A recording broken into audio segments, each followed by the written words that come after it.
In the history of Islam, there are names that shine like stars. But among them, one name stands with unmatched strength, justice, and fear of Allah, Hazrat Umar ibn al-Khattab, may Allah be pleased with him. Before accepting Islam, Umar, R.A., was known for his power, anger, and hatred toward Muslims. He was feared in Mecca. People would say, if Umar accepts Islam, Islam will become strong. And that day came, a day that changed the history of Islam forever. One morning, Umar, R.A., left his home with a sword in his hand. His intention was dangerous, he wanted to end the life of Prophet Muhammad. On the way, someone stopped him and said, Umar, first look at your own house. Your sister has accepted Islam. This news shook him. Umar, R.A., rushed to his sister's home. Inside, verses of the Holy Quran were being recited. In anger, he struck his sister, but when he saw blood on her face, his heart softened. For the first time, Umar, R.A., felt shame. He asked, give me the words you were reading. Those verses were from Surah Taha. As Umar, R.A., read the Quran, his heart melted. The same man who came with a sword, now stood with tears in his eyes.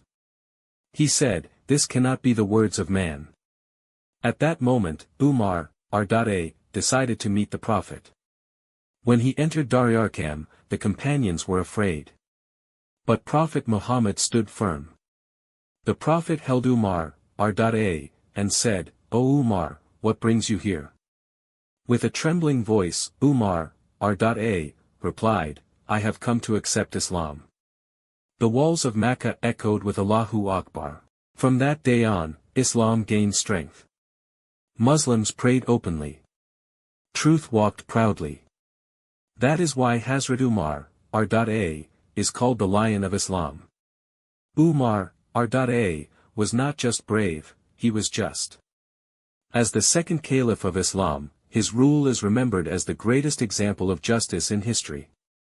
Tariq Jameel often says, Umar, R.A., feared Allah so much that even Shaitan changed his path when Umar walked.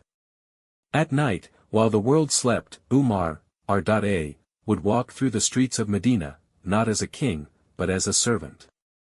One night, he heard children crying. Their mother was boiling water with stones to make them believe food was coming.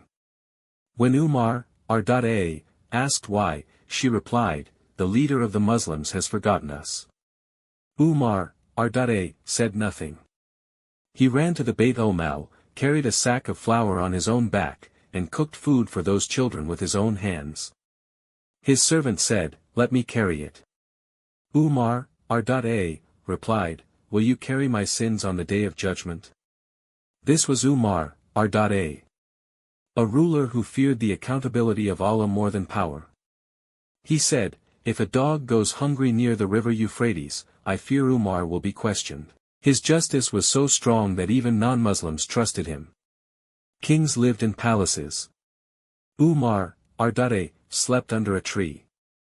And when he was martyred, Ali, R.A., said, you have left no path for justice after you. Hazrat Umar, R.A., lived for Islam, ruled for Islam, and died for Islam. His life teaches us, strength with humility, power with justice, leadership with fear of Allah.